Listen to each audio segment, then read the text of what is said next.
भी अनजान इंसान को कभी भी अपने घर का दरवाजा नहीं खोलना चाहिए, क्योंकि कभी कभी एक छोटी सी हरकत हमारे लिए बड़ी मुसीबत बन जाती है।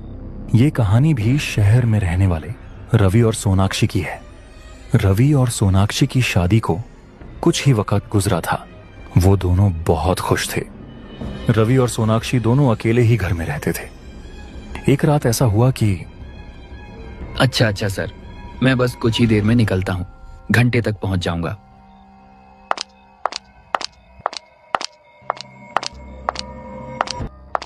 सोनाक्षी, ऑफिस से कॉल आया था, बहुत जरूरी काम है, मैं अभी निकलता हूं। लेकिन सोनाक्षी, अपना ख्याल रखना, मेरा पता नहीं मैं कब वापस आऊं। रवि, तुम मेरी फिक्र मत करो। अकेले मैं रह रही हूँ और परेशान तुम हो रहे हो। लेकिन फिर भी मैं तुम्हें अकेला छोड़कर जा रहा हूं। लेकिन वादा करना कि जैसा मैं कहूं वैसा ही करना है।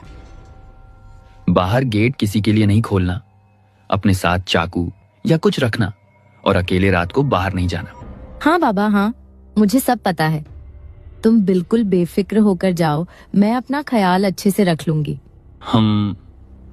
हमें वैसे एक केयर टेकर को रखना चाहिए था। अब तुम्हारे साथ कोई ना कोई तो होता। अच्छा खैर, अभी तो मैं चलता हूं, फिर देखते हैं। ये कहकर रवि वहां से काम के लिए चला गया और घर में सिर्फ सोनाक्षी रह गई।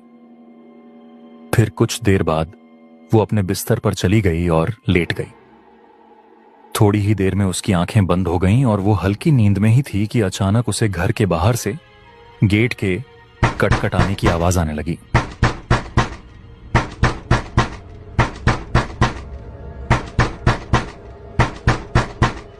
ये दरवाजे की आवाज, ये इस टाइम कौन है? रवि तो आज नहीं आएगा, फिर ये कौन है? मैं जाकर देखती हूँ। सोनाक्षी दरवाजे की आवाज सुनकर खिड़की की तरफ बाहर देखने लगी, लेकिन वहां दरवाजे के पास तो कोई भी नहीं था। उसे यह समझ नहीं आया कि फिर दरवाजा किसने खटखटाया।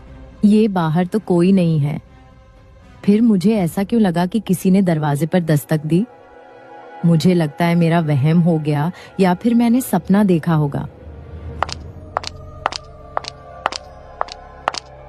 ये सोनाक्षी को थोड़ा अजीब तो लगा, लेकिन उसने इस बात को नजरअंदाज कर दिया और दोबारा अपने बिस्तर पर बैठ गई। वो अभी बिस्तर पर बैठी ही थी कि अचानक बाहर दरवाजे के जोर से खटखटाने की आवाज आने लगी।